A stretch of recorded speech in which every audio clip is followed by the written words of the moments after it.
On a tous déjà vécu ça, accepter une toute petite chose, et puis hop, se retrouver presque obligé d'en accepter une bien plus grande.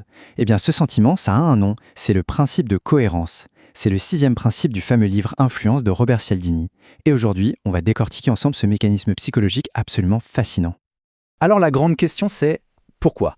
Pourquoi est-ce que dire oui une fois nous pousse presque malgré nous à dire oui encore et encore? Pour bien comprendre, rien de tel qu'une situation très concrète, une que beaucoup de gens ont déjà connue. Imaginez la scène, on marche tranquillement dans la rue et là quelqu'un nous arrête avec un grand sourire et un t-shirt de l'UNICEF. La personne demande juste 2 petites minutes pour parler de la cause qu'elle défend. Franchement, qui va dire non? Ce serait un peu crevel, non?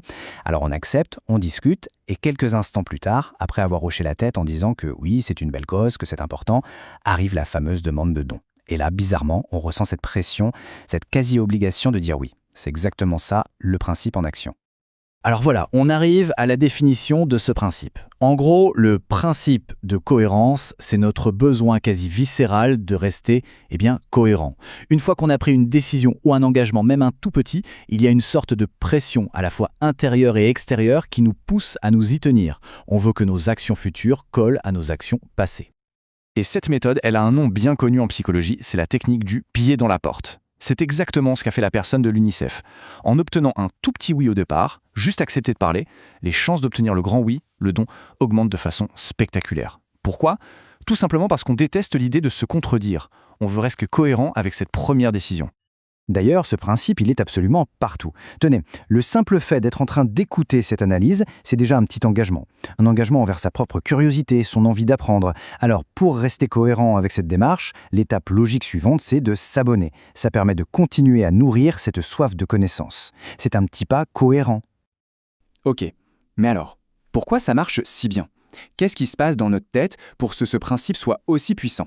C'est ce qu'on va voir maintenant en explorant les 3 grands piliers psychologiques qui le soutiennent.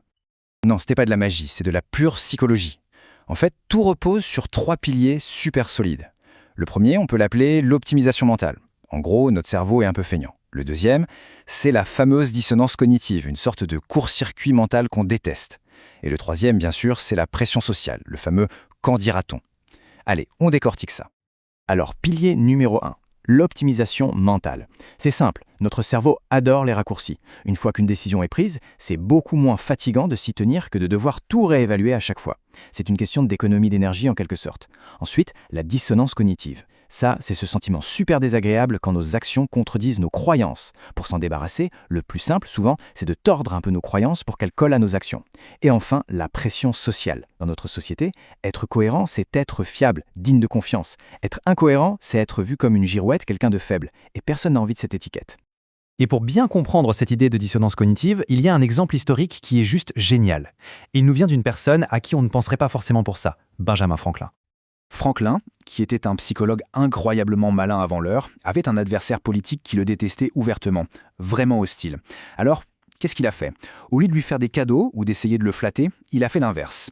Il est allé voir son rival et lui a demandé une toute petite faveur, lui prêter un livre très rare qu'il possédait. L'autre, un peu surpris, a accepté, peut-être juste par politesse, qui sait. Et c'est là que tout le génie de Franklin opère. Son rival s'est retrouvé avec un bug dans le cerveau, une pure dissonance cognitive. Le dialogue interne, ça devait être quelque chose comme « Attends, je déteste ce type, mais je viens lui rendre service? Pourquoi j'ai fait ça ?»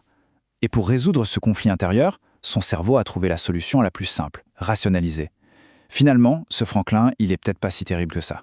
L'action a forcé la croyance à changer. Et le plus fou, ils sont devenus amis pour le restant de leurs jours. Maintenant qu'on a vu comment ça marche dans les relations, on va passer à un exemple beaucoup plus sombre et extrême. Un exemple qui montre la puissance terrifiante de l'engagement progressif. Pendant la guerre de Corée, les geôliers chinois ont utilisé ce même principe de cohérence pour obtenir quelque chose d'impensable. Transformer des prisonniers de guerre américains en collaborateurs. Et le plus glaçant, c'est qu'ils n'ont pas utilisé la torture physique. Non, leur arme, c'était une manipulation psychologique d'une efficacité redoutable, basée sur une escalade de tout petits engagements. Le processus était diabolique. Ça commençait tout doucement. On demandait aux prisonniers de faire une petite concession, une affirmation presque banale du genre « les États-Unis ne sont pas parfaits ». Qui pourrait dire le contraire?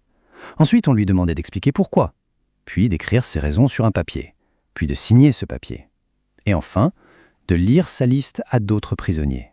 Chaque étape prise isolement, semble anodine, presque sans conséquence. Mais mise bout à bout, elle crée un engrenage. Le soldat commençait à changer sa propre perception de lui-même. Il n'était plus seulement un soldat américain, il devenait aussi quelqu'un qui critique ouvertement son pays. À partir de là, collaborer devenait l'étape suivante, la plus cohérente. Cet exemple, bien qu'extrême, montre parfaitement la puissance de cet élan. Chaque petit pas rend le suivant plus facile, parce qu'il paraît cohérent. Et cette mécanique, elle est à l'œuvre tous les jours, pour le meilleur et pour le pire. C'est comme ça qu'on construit nos habitudes. Et c'est aussi pour ça qu'un tout petit engagement, comme un simple clic sur le bouton s'abonner, peut être le début d'une habitude positive, celle d'apprendre en continu.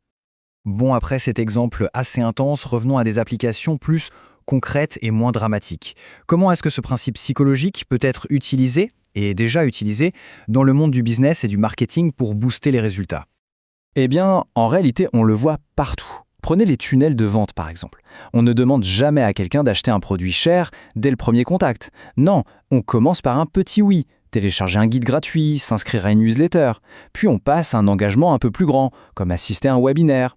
Et seulement à la fin, on propose l'achat. C'est la même chose pour les essais de logiciels gratuits.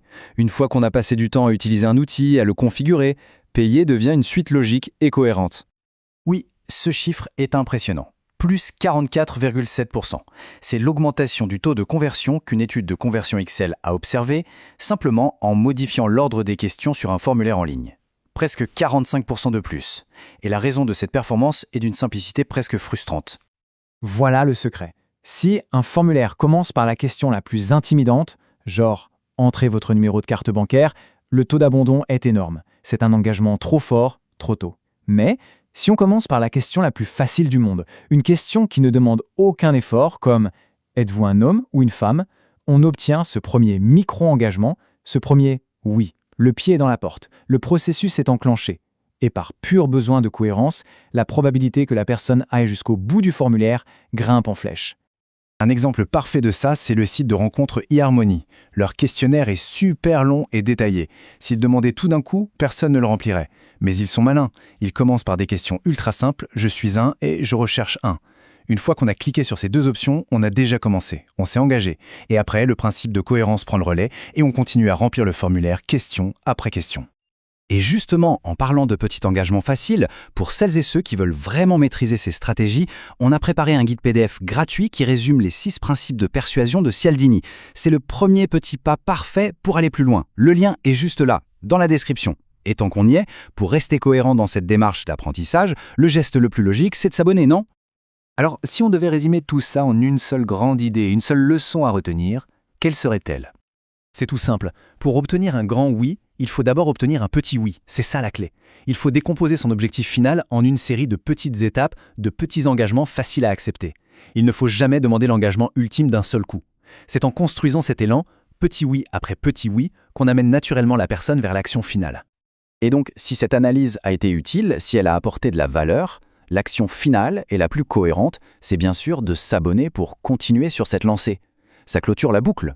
Et ça nous laisse avec une dernière question, une question à garder en tête. Aujourd'hui, dans la vie de tous les jours, quel est le petit oui qu'on est en train de vous demander?